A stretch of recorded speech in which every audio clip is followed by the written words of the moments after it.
The spiritual Bangla চ্যানেলে আপনাদের সকলকে জানাই স্বাগত। সঙ্গে রয়েছি আমি ঋতুপর্ণা। দ্য স্পিরিচুয়াল বাংলা নামটি শুনলেই আপনারা বুঝতে পারছেন এখানে আমরা মূলত অধ্যাত্মবাদ নিয়ে কথা বলবো। তবে শুধুমাত্র অধ্যাত্মবাদী নয়, জীবন থেকে নেওয়া বিভিন্ন প্রশ্ন, বিভিন্ন জিজ্ঞাসা যা প্রত্যেক মুহূর্তে আমাদেরকে ভাবায়, আমাদেরকে প্রশ্নের মুখে দাঁড় করিয়ে দেয়। আমরা উত্তর খোঁজার জন্য হাতড়ে বেড়াই। সেই রকম বেশ কিছু প্রশ্ন আপনার মনে জাগ্রত করা এবং উত্তর খোঁজার চেষ্টা, এটাই মূলত আমাদের প্রচেষ্টা। এখানে যেমন মহাপুরুষদের জীবন নিয়ে আলোচনাও থাকবে, তাদের বাণী নিয়ে আলোচনাও থাকবে, পাশাপাশি থাকবে তারা আমাদের ব্যক্তিগত জীবন যাপনের জন্য কি কি পথ নির্দেশ করে গেছেন সেই সমস্ত কিছুর উল্লেখ।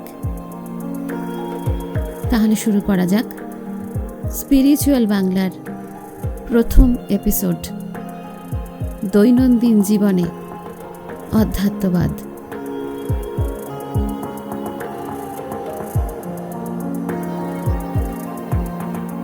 আজকাল আমরা খুব ব্যস্ত, কিন্তু প্রশ্নটা হলো, আমরা কি বাঁচছি না শুধুই দৌড়চ্ছি?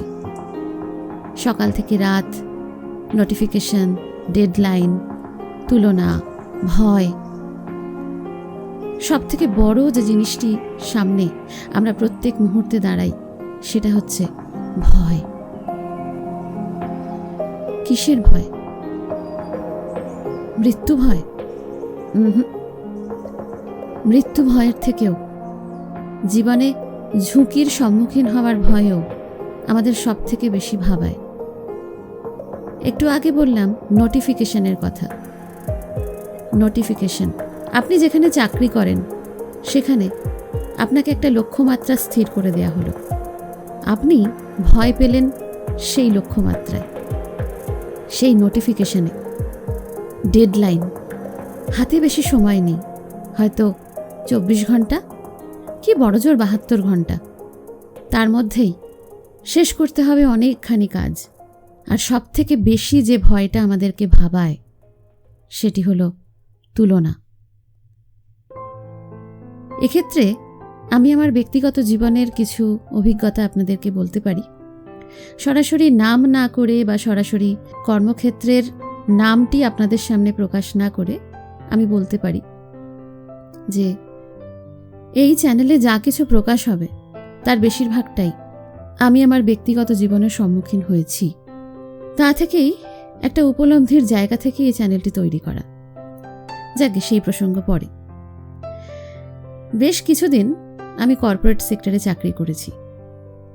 কর্পোরেট সেক্টরে যারা চাকরি করেন তারা জানেন যে কি মারাত্মক রকমের প্রেশার, মারাত্মক রকমের মানসিক চাপ তাদেরকে প্রত্যেকটা মুহূর্তে সহ্য করতে হয়। তাই এই ঝুঁকির সম্মুখীন হওয়া সত্ত্বেও বা এই ঝুঁকির একটা পূর্বাভাস যে আমি পাইনি এমন নয়, তা সত্ত্বেও কিছু কিছু ক্ষেত্রে যখন রোজগারের দাবিটা বেশি হয়ে দাঁড়ায় তখন কিন্তু মানুষকে ঝুঁকির সম্মুখীন হতে হয়, তাকে ঝুঁকি নিতে হয়। আমার ক্ষেত্রেও তার ব্যতিক্রম হয়নি।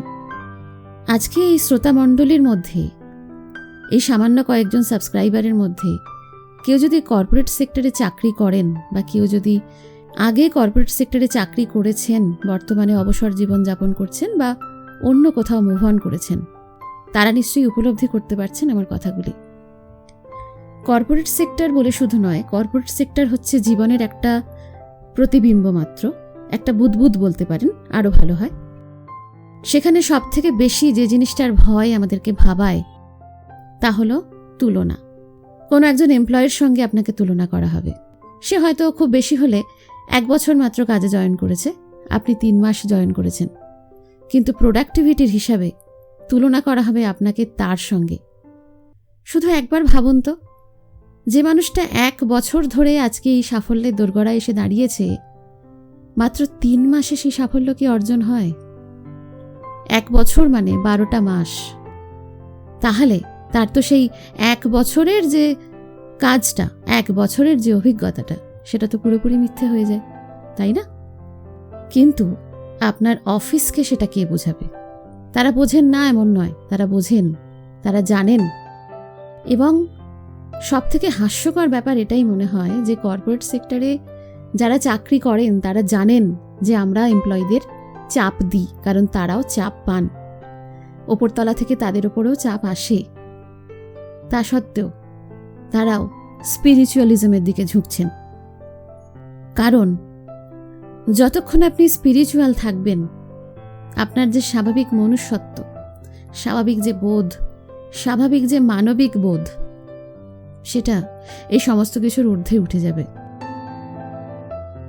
সত্যি কি তাই হয়? তাহলে এক্ষেত্রে আরেকটা কথা বলাও খুব আবশ্যক। আমার যিনি সিনিয়র ছিলেন তিনি একটা সময় আমাকে বলেছিলেন যে জীবনে একমাত্র উপজীব্য বস্তু হলো অর্থ রোজগার করা। সেটা সৎভাবে তো বটেই, কিন্তু জীবনে একমাত্র উপলক্ষ্য হবে সেটাই, তাছাড়া আর কিছু নয়। তার জন্য নিজেকে নিঃশেষ করে দাও। এবার এই যে আধ্যাত্মিক ব্যাপারটা, এটা বরাবরই আমাকে খুব টানত। তো সেটা নিয়ে তিনি সামান্য উষ্মা প্রকাশ করেন, সামান্য বাঁকা কথাও আমাকে শুনতে হয় যে শুধুমাত্র স্পিরিচুয়ালিজম, পড়াশোনা, গান বাজনা, ছবি আঁকা এসব নিয়ে থাকলেই হবে, জীবনে তো অর্থ রোজগার করতে হবে। ওনার কথাটা 100% সত্যি, আবার 90% মিথ্যাও বটে। তার উপযুক্ত উদাহরণ হচ্ছেন উনি নিজেই। সেই মানুষটির সঙ্গে 2 মাস পরে যখন আমি দেখা করলাম, তখন উনি আমাকে দেখে খুব অসহায়ের মতো বলেছিলেন যে আমি হয়তো আর 2 মাস মাত্র চাকরি করব, কারণ চাকরি করতে করতে, সামান্য ইনসেন্টিভের বিনিময়ে সংসার চালাতে চালাতে আমি ক্লান্ত। তাকে দেখে বুঝেছিলাম সেই মানুষটির মধ্যে যে বিষয়টির অভাব তা অর্থের নয়, তা হলো অধ্যাত্মবাদের।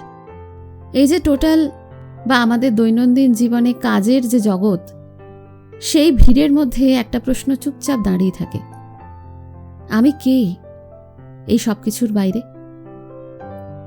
পৃথিবীতে একমাত্র মানুষই এক জাত যে ভাবতে পারে, যে প্রশ্ন করতে পারে, যে নিজেকে উপলব্ধি করতে পারে, যা কিন্তু অন্যান্য প্রাণীদের মধ্যে নেই। তাই দ্য স্পিরিচুয়াল বাংলা আপনাকে সেই ভাবনার জগতে নিয়ে যেতে চায়, যেখানে আপনি নিজেকে প্রশ্ন করবেন, আমি কে? আজ আমাদের প্রথম এপিসোডে এই কথাই বলবো। আমাদের আজকের বিষয়বস্তুও দৈনন্দিন জীবনে অধ্যাত্মবাদ। প্রথমেই আমাদের জেনে নেওয়া দরকার অধ্যাত্মবাদ মানেটা কি। দেখুন, দর্শনের কোনো প্রশ্নেরই উত্তর কিন্তু এক লাইনে দেওয়া সম্ভব নয়। প্রত্যেকটা মানুষের উপলব্ধির জায়গা আলাদা হয়। আপনি হয়তো ভাবছেন অধ্যাত্মবাদ মানেই আপনাকে চলে যেতে হবে কোনো গুহায় বা পাহাড়ি কোনো আশ্রমে, যেখানে জপের মালা নিয়ে বসে বসে আপনি ঈশ্বর চিন্তা করবেন। না, ব্যাপারটা আসলেই তা নয়। কিছুটা জটিলও যেমন, আবার কিছুটা সরলও বটে। অধ্যাত্মবাদ মানে পালিয়ে যাওয়া নয়, আবার জীবন ছেড়ে সন্ন্যাস নিয়ে নেওয়াও নয়। অধ্যাত্মবাদ মানে নিজের ভিতরের মানুষটাকে চিনে নেওয়া। আপনার মধ্যে 2টো সত্তা সবসময় কাজ করবে। একটা সত্তা আপনি নিজে, আরেকটা সত্তা সমাজ যেটাকে দেখে। নিজের ভিতরের এই যে আমি, যে রেগে যায়, ভয় পায়, চায়, আর তার পেছনে যে নীরব আমিটা তার দিকে তাকিয়ে থাকে, সেটাই অধ্যাত্মবাদের দরজা। যে আমি রেগে যাই সেই আমি চুপ করে যাই, যে আমি ভয় পাই সেই আমি একটা সময় দারুণ সাহসী হয়ে যাই, আবার যে আমি সব সময় কিছু না কিছু চাই সেই আমি একসময় সমস্ত চাহিদার ঊর্ধ্বে উঠে যাই। এটি হয়তো অধ্যাত্মবাদের সঙ্গে দৈনন্দিন সামাজিক মানুষের চাহিদার সূক্ষ্ম একটি তফাৎ। এখন যে প্রশ্নটা আমাদের সবথেকে বেশি ভাবায় তা হলো, আমি ঈশ্বর চিন্তা করব কখন? ঠাকুর রামকৃষ্ণ বলতেন, ঈশ্বর চিন্তা করার কোনো নির্দিষ্ট সময় হয় না। আমরা আমাদের কাজের মাধ্যমে প্রতিটা মুহূর্তে ঈশ্বরকে চিন্তা করতে পারি। আমরা সকালবেলা যখন ঘুম থেকে উঠেই অনেকে আমরা চুপচাপ বসে চিন্তা করি আজকে কি করব, গতকাল কি করেছি, গতকাল কি কি ভুল করেছি, আর আজকে সেই ভুলগুলো থেকে কি কি শিক্ষা নিয়েছি। এই যে চিন্তা, এই যে মানবিক চিন্তা। আবার একটা সময় হঠাৎ ঈশ্বর চিন্তা মনের মধ্যে চলে আসে। ঠিক ওই সময় ভগবানকে বলি, আজকে সব কিছু দেখে নিও, আজকে একটু সামলে নিও ভগবান। হয়তো এটাও আধ্যাত্মবাদ হতে পারে, কিন্তু আপনি জানবেন এই মুহূর্তটাই সব থেকে বেশি সত্যি। বহু মানুষ ধ্যান করার কথা বলেন। এখন আমরা ইংরেজি শব্দটাই সব থেকে বেশি শুনি, সেটা হচ্ছে মেডিটেশন। মেডিটেশন করা মানে শুধু ঘন্টার পর ঘন্টা চোখ বন্ধ করে বসে থাকা নয়। মেডিটেশন করা মানে কোনো কিছুকে নিজের মধ্যে নেওয়া, কোনো কিছুকে নিজের উপলব্ধির জায়গায় নেওয়া। এবার ঈশ্বরকে চিন্তার ক্ষেত্রে যে মনন, সেটাকেই আমরা ধ্যান হিসাবে ভাবতে পারি। এবার সেটাকে কখনো আমরা চোখ বন্ধ করে পদ্মাসনে বসে বা সুখাসনে বসেও চিন্তা করতে পারি। আবার কখনো আমরা শুধুমাত্র বসে নিজের সঙ্গে যে আলাপচারিতা, দিনের একটা মুহূর্তে নিজের সঙ্গে কাটিয়ে সেই উপলব্ধির জায়গাও আমরা তৈরি করতে পারি। পরবর্তী সেগমেন্ট হলো চিন্তা, ভয় আর ইগো। এই যে শেষের যে ব্যক্তি ইগো, এ বোধহয় আমাদের সব থেকে বেশি ভোগায়, সব থেকে বেশি বিপদের সম্মুখীন করে। চিন্তা মানুষের স্বাভাবিক প্রবৃত্তি।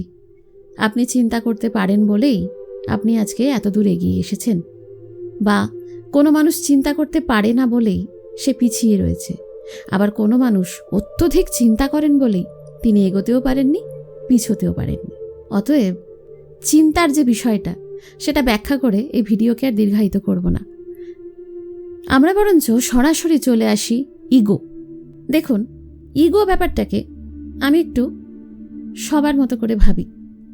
আমরা বহু মানুষকে বলি, তুমি ভীষণ ইগোটিস্ট, তোমার বড্ড ইগো, তুমি সবসময় মনে করো তুমি যেটা ভাবছো সেটাই হবে, বা তুমি যেটা ভাবছো না, হওয়ার নয়, সেটা কোনোভাবে তো হবেই না, হলেও তোমার ভারী রাগ।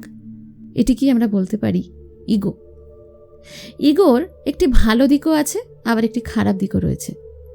ভবিষ্যতে দ্য স্পিরিচুয়াল বাংলা চ্যানেলে আমরা ইগো নিয়েও কথা বলবো। এই ইগো, সত্যি কথা বলতে কি, আমারও আছে। প্রত্যেকটা মানুষের মধ্যেই ইগো রয়েছে, এবং এই ইগো রয়েছে বলেই নিজের মধ্যে কনফিডেন্স তৈরি করতে পেরেছেন। এটি হলো ইগোর পজিটিভ দিক। কিন্তু ইগোর নেগেটিভ দিক, ইগোর নেগেটিভ দিক আপনাকে সবার থেকে আলাদা করে দেবে। আলাদা মানে স্বতন্ত্র নয়, বিচ্ছিন্ন করে দেবে।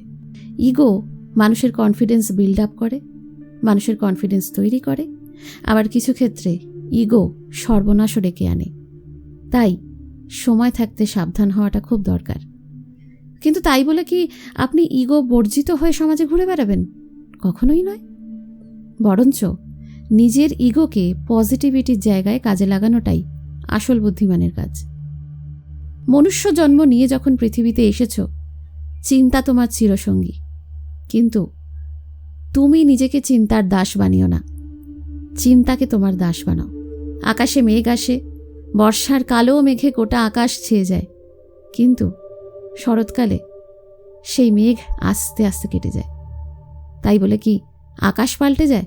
কখনো না। দিনের শেষে একটা কথাই বলা যায় যে অধ্যাত্মবাদ কোনো বিশাল জটিল কোনো বস্তু নয়, কোনো তত্ত্ব নয়। এটি এক ধরনের ঘরে ফেরা। এখানে কিছু প্রমাণ করতে হয় না, কিছু অর্জনও করতে হয় না, শুধু থাকা যায়। আজকে আপনি অধ্যাত্মবাদ প্র্যাকটিস করে জীবনে যা অর্জন করবেন সেটা শুধুমাত্র আপনার নিজের পাথেয় হয়েই থাকবে।